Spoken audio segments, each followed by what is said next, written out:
لوگ اپنی بیویوں سے زنا کریں گے۔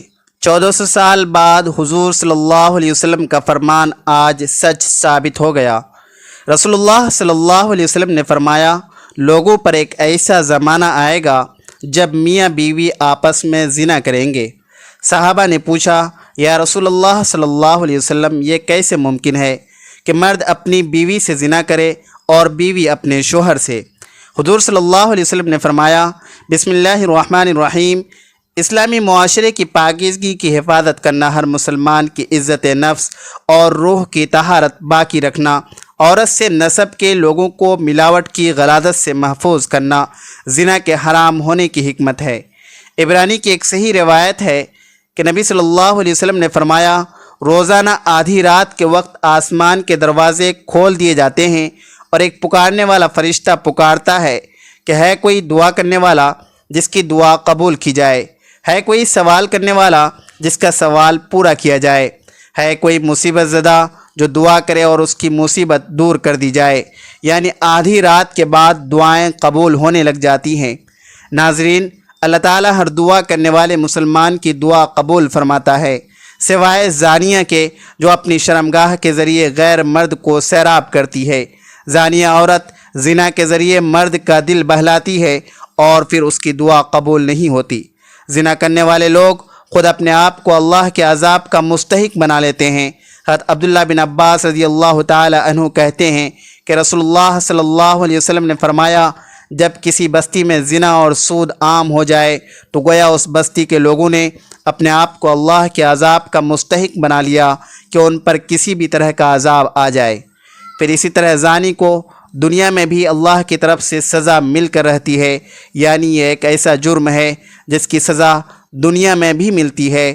حضرت انس رضی اللہ عنہ، رسول اللہ صلی اللہ علیہ وسلم نے فرمایا کہ 2 گناہ ایسے ہیں جن کی سزا میں جلدی کی جاتی ہے اور دنیا ہی میں دے دی جاتی ہے۔ نمبر 1 زنا، نمبر 2 والدین کی نافرمانی کرنا۔ جو شخص زنا جیسی بیماری میں مبتلا ہو جاتا ہے تو پھر اس کا ایمان اس طرح رخصت ہوتا ہے کہ اس کو پتہ بھی نہیں چلتا۔ بعض دفعہ زنا جیسے گناہ کو چھپانے کے لیے آدمی جھوٹ پہ جھوٹ بولتا چلا جاتا ہے، ایک نہیں کئی جھوٹ بولتا ہے، اور جب کوئی انسان جھوٹ بولتا ہے تو اس کے منہ کی بدبو سے فرشتہ اس سے کئی میل دور چلا جاتا ہے۔ اس انسان سے اللہ تعالیٰ کی حفاظت ہٹ جاتی ہے اور وہ شخص ذلیل ہو کر رہتا ہے۔ دنیا میں بھی انسان پر طرح طرح کی بیماریاں اور طرح طرح کی مصیبتیں نازل ہوتی ہے۔ پھر بڑھاپے کی عمر میں زنا کرنا، یہ تو اللہ کے غضب اور غصے کو اور بڑھاتا ہے۔ پھر اسی طرح جس بستی میں زنا عام ہو جائے وہاں موتیں بہت ہونے لگتی ہے، موت کی کثرت ہو جاتی ہے، قتل کی کثرت ہو جاتی ہے۔ پھر اسی طرح کسی بھی غیر حاضر شخص کی بیوی سے زنا کرنے والے شخص پر اللہ تعالیٰ قیامت کے روز ان دونوں کو ایک ساتھ مسلط کر دیں گے۔ مذہبی کتب میں قیامت کے آنے سے پہلے بہت ساری علامات کا ذکر کیا گیا ہے۔ قیامت کی علامات میں سے سب سے پہلی علامت حضرت محمد رسول اللہ صلی اللہ علیہ وسلم کی دنیا میں تشریف آوری اور آپ کی وفات ہے۔ پچھلی آسمانی کتابوں میں لکھا ہے کہ حضور صلی اللہ علیہ وسلم وہ آخری نبی ہوں گے جن کی امت پر قیامت قائم ہوگی۔ قیامت آنے سے قبل حضور صلی اللہ علیہ وسلم نے فرمایا کہ اولاد نافرمان ہو جائے گی، بیٹیاں تک ماں کی نافرمانی کرنے لگیں گی، دوست کو اپنا اور باپ کو پرایا سمجھا جانے لگے گا، علم اٹھ جائے گا اور جہالت عام ہو جائے گی۔ دین کا علم لوگ دنیا کمانے کے لیے حاصل کرنے لگیں گے، نااہل لوگ امیر اور حاکم بن جائیں گے اور ہر قسم کے معاملات، عہدے نااہلوں کے سپرد ہو جائیں گے۔ جو جس کام کا اہل اور لائق نہ ہوگا وہ کام اس کے سپرد ہو جائے گا۔ لوگ ظالموں اور برے لوگوں کی تعظیم اس وجہ سے کرنے لگیں گے کہ یہ ہمیں تکلیف نہ پہنچائے۔ شراب کھلم کھلا پی جانے لگے گی، اعلانیہ طور پر ناچنے اور گانے والی عورتیں عام ہو جائے گی، گانے بجانے کا سامان اور آلات موسیقی بھی عام ہو جائیں گے۔ لوگ امت کے پہلے بزرگوں کو برا بھلا کہنے لگیں گے، جھوٹ عام پھیل جائے گا اور جھوٹ بولنا کمال سمجھا جانے لگے گا۔ امیر اور حاکم ملک کی دولت کو ذاتی ملکیت سمجھنے لگیں گے، امانت میں خیانت شروع ہو جانے لگے گی، امانت کے طور پر رکھوائی جانے والی چیزوں کو لوگ ذاتی دولت سمجھنے لگیں گے۔ نیک لوگوں کی جگہ بدکار قسم کے لوگ اپنے اپنے قبیلے اور علاقے کے سردار بن جائیں گے۔ شرم و حیا بالکل ختم ہو جائے گی۔ ابھی موجودہ زمانے میں آپ خود دیکھیں، یہ سب علاماتیں پوری طرح موجود ہیں۔ حضور صلی اللہ علیہ وسلم نے فرمایا، قیامت آنے سے پہلے ظلم و ستم عام ہو جائے گا۔ ایمان سمٹ کر مدینہ منورہ کی طرف چلا جائے گا۔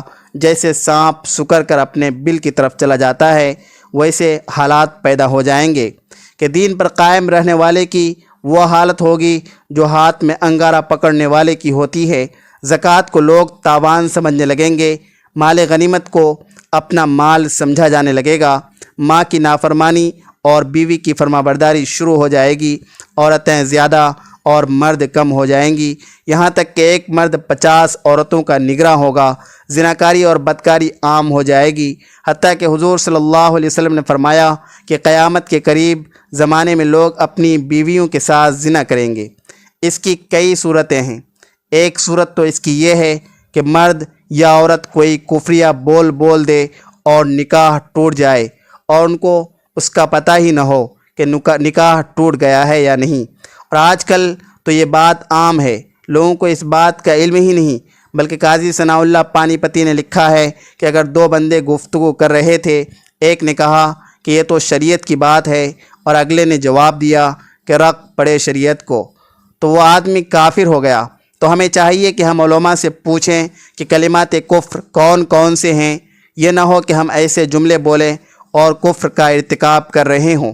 کئی جملے تو بہت عام ہے، تو ان کا علم حاصل کرنا ضروری ہے کہ کہیں ہم تو اپنی گفتگو میں کوئی ایسی بات نہیں کہہ جاتے کہ اگر نکاح ٹوٹ گیا تو پھر زنا کا گناہ لکھا جا رہا ہے۔ تو فرمایا کہ مرد قرب قیامت میں اپنی بیویوں سے زنا کریں گے۔ ایک صورت تو یہ ہے کہ یہ کفریہ کلمات بیوی بولے تو بھی نکاح ٹوٹا، اور اگر خاوند بولے تو بھی نکاح ٹوٹا۔ اور دوسری صورت جسے طلاق کنایہ کہتے ہیں، لفظ تو طلاق والا نہیں بولا لیکن بات ایسی کر دی کہ مفہوم طلاق والا نکلتا ہے، اس کو کنایہ میں طلاق کہتے ہیں۔ جیسے غصے میں کہہ دیتے ہیں کہ چلی جا، مجھے تیری کوئی ضرورت نہیں، آج کے بعد اس قسم کے الفاظ جس کا نتیجہ یہ نکلے کہ تو میری بیوی نہیں ہے۔ آپ کو اس قسم کے مسائل کی معلومات حاصل کرنی چاہیے۔ شریعت کہتی ہے کہ علم حاصل کرو، ایسا نہ ہو کہ طلاق ہو جائے اور وہ ساتھ رہ رہے ہوں اور انہیں کچھ پتہ بھی نہ ہو۔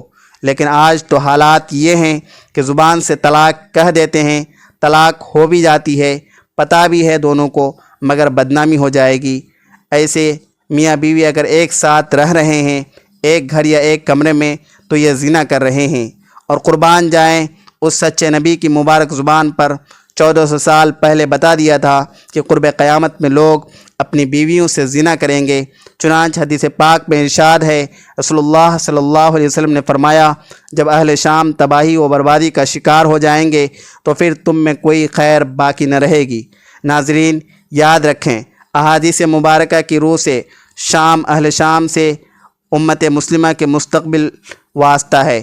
اگر ملک شام ایسے ہی برباد ہوتا رہا تو پوری امت مسلمہ کی بھی خیر نہیں، ویسے تو 90% برباد ہو چکا ہے۔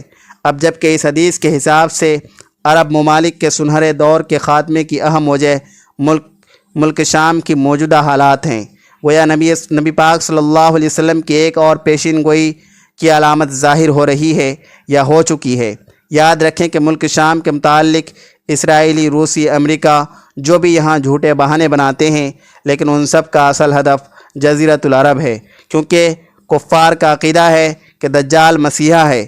اس وجہ سے یہ لوگ دجال کے انتظامات مکمل کر رہے ہیں، جس کے لیے عرب ممالک میں عدم استحکام پیدا کرنا ہے، کیونکہ ملک شام پر یہود و نصارہ کا قبضہ کرنا چاہتے ہیں، اور یہ ہو کر رہے گا۔ حضرت امام مہدی علیہ السلام کے ظہور سے قبل چنانچہ کتاب میں ہے کہ آخری زمانے میں جب مسلمان ہر طرف سے مغلوب ہو جائیں گے، مسلسل جنگیں ہوں گی، شام میں بھی عیسائیوں کی حکومت قائم ہو جائے گی۔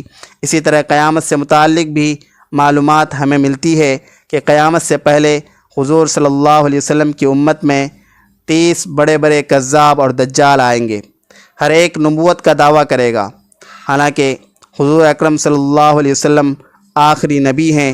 آپ صلی اللہ علیہ وسلم کے بعد کوئی نبی نہیں۔ قیامت کی نشانیوں میں سے ایک نشانی یہ بھی ہے کہ عراق کا مشہور دریا فرات سونے کا ایک خزانہ ظاہر کرے گا جس پر لوگ لڑیں گے۔ چنانچہ اس لڑائی میں ہر 100 میں سے 99 قتل ہو جائیں گے۔ ممکن ہے کہ سونے کی پہاڑ یا سونے کے خزانے سے مراد عراق کا تیل ہو۔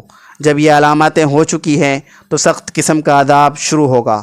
اس میں سرخ آندھی آئے گی، آسمان سے پتھر برسیں گے، کچھ لوگ زمین میں دھسا دیے جائیں گے، لوگوں کی شکلیں مسخ ہو جائیں گی، پھر پے در پہ کئی نشانیاں ظاہر ہوگی جس سے ہاتھ کا دھاگا ٹوٹنے پر مسلسل جانیں گننے لگتے ہیں۔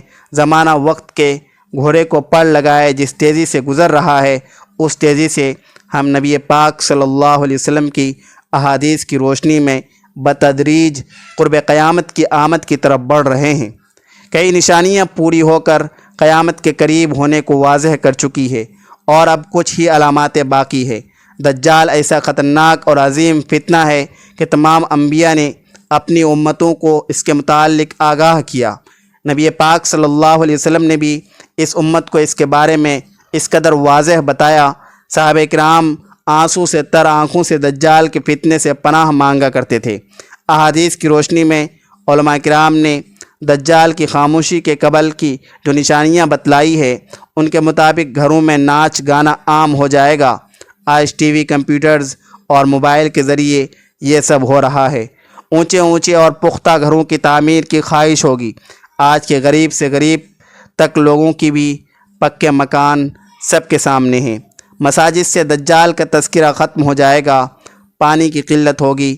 دجال کے خروج کے بعد اس کی حیران کن طاقتوں کے بارے میں بھی مختلف آیات ہیں، مگر قابل غور اور دلچسپ بات یہ ہے کہ قدرت کی جانب سے اس کو عطا کی گئی طاقتوں کے حوالے سے یہودی قوم بڑی تیزی کے ساتھ تجربات میں مصروف ہے۔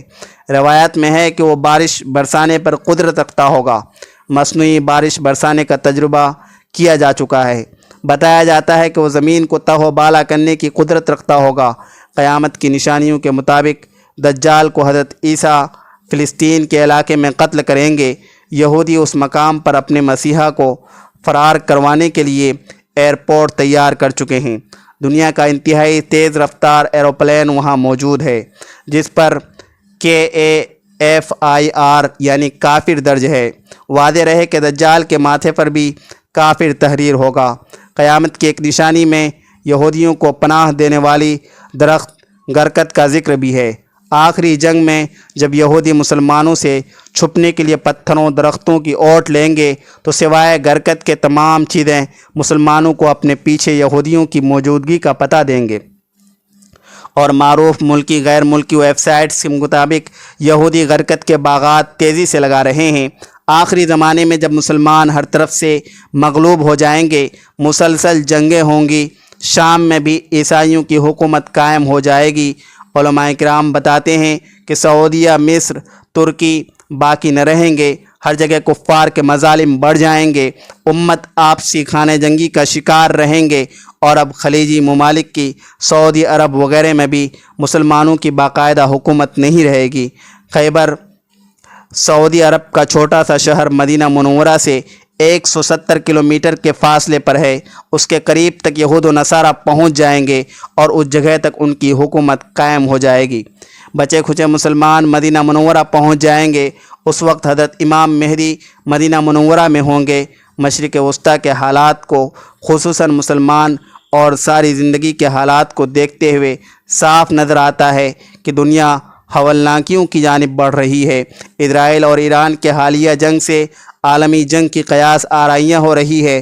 حضرت ابو ہریرہ رضی اللہ تعالیٰ عنہ سے روایت ہے کہ رسول اللہ صلی اللہ علیہ وسلم نے ارشاد فرمایا، میری قوم کا ایک لشکر وقت آخر کے نزدیک ہند پر ٹرائی کرے گا اور اللہ اس لشکر کو فتح نصیب کرے گا، یہاں تک کہ وہ ہند کے حکمرانوں کو بیڑیوں میں جکر کر لائیں گے۔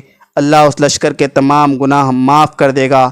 پھر وہ لشکر واپسی کا رخ کرے گا اور شام میں موجود عیسیٰ ابن مریم علیہ السلام کے ساتھ جا کر مل جائے گا۔ حضرت ابو ہریرہ رضی اللہ تعالیٰ عنہ نے فرمایا، اگر میں اس وقت تک زندہ رہا تو میں اپنا سب کچھ بیچ کر اس لشکر کا حصہ بنوں گا، اور پھر جب اللہ ہمیں فتح نصیب کرے گا، پھر جب میں شام پہنچوں گا تو عیسیٰ ابن مریم علیہ السلام کی تلاش کر کے انہیں بتاؤں گا کہ میں محمد صلی اللہ علیہ وسلم کا ساتھی ہوں۔ رسول پاک صلی اللہ علیہ وسلم نے تبسم فرماتے ہوئے ارشاد فرمایا، بہت مشکل آنے والے ادوار بڑے پرفتن نظر آتے ہیں۔ اور اس کے متعلق بھی نبی کریم صلی اللہ علیہ وسلم نے فرمایا تھا کہ میری امت پر ایک ایسا دور آئے گا جس میں فتنے اتنی تیزی سے آئیں گے جیسے دھاگا ٹوٹ جانے سے تسبیح کے دانے تیزی سے زمین کی طرف آتے ہیں۔ لہذا اپنی نسلوں کی بھی ابھی سے تربیت اور ایمان کی فکر کرنی ہے۔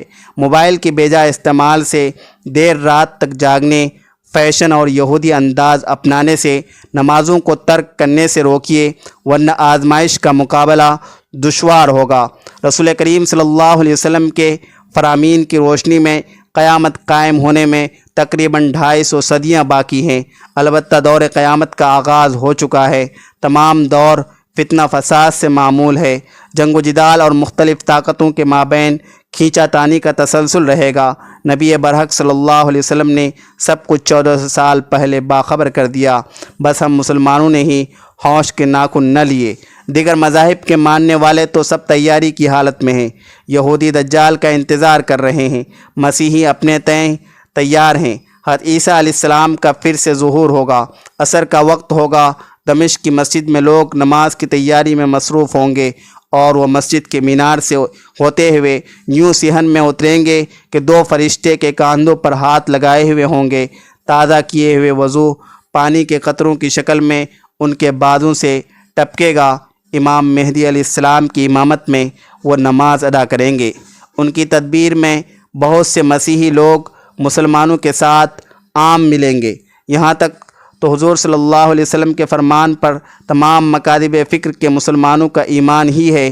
مگر ناظرین، اللہ کے نبی آخر الزماں صلی اللہ علیہ وسلم نے تو یہ بھی فرمایا تھا کہ میرا وہ بیٹا مہدی جس امامت میں جناب عیسیٰ علیہ السلام جیسی بلند مرتبت نماز ادا کرنے پر فخر کریں گے، اسی مہدی کے ظہور پر سب سے پہلے خود مسلمانوں کا ایک لشکر مخاصمت میں چڑھ دوڑے گا۔ گو اللہ کے حکم سے زمین بوس ہو جائے گا، مگر کلیجہ کٹ جاتا ہے یہ سن کر۔ کیا مسلمانوں کو کبھی عقل سلیم عطا بھی ہوگی کہ نہیں؟ کیا ہم آل رسول سے دشمنی کرتے رہیں گے؟ جن یہودیوں سے عداوت ہے وہ تو اپنے ہاں کا سب سے اعلیٰ مذہبی مقام محض اپنے نبی جناب ہارون علیہ السلام کے آل کے لیے ہی مختص رکھتے ہیں، کسی اور کو وہ اس منصب پر فائز ہی نہیں ہونے دیتے۔ تو پھر ہم مسلمانوں کو یہ شعور کیوں حاصل نہیں جبکہ ہمارے نبی صلی اللہ علیہ وسلم کی آل پاک کو سرفرازیاں تو خود خدا رب العزت نے عطا فرمائی ہے۔ بد نصیبی ہے کہ ہم اپنے رسول صلی اللہ علیہ وسلم کے فرامین سے روگردانی کے مرتکب تو ہوتے ہی ہیں، اللہ رب العزت کے احکامات کا بھی عملاً انکاری ہیں۔ اب کون ہمیں سمجھائے؟ اللہ تعالی ہمیں ہر پرفتن دور میں ایمان پر قائم رہنے کی توفیق عطا فرمائے، آمین یا رب العالمین۔ ناظرین، کمنٹ باکس میں اللہ تعالیٰ کے 99 ناموں میں سے ایک نام ضرور ٹائپ کریں۔ ویڈیو اچھی لگے تو ویڈیو کو لائک کریں، شیئر کریں، چینل کو سبسکرائب کریں۔ اگلی ویڈیو تک کے لیے اجازت دیجیے، خدا حافظ۔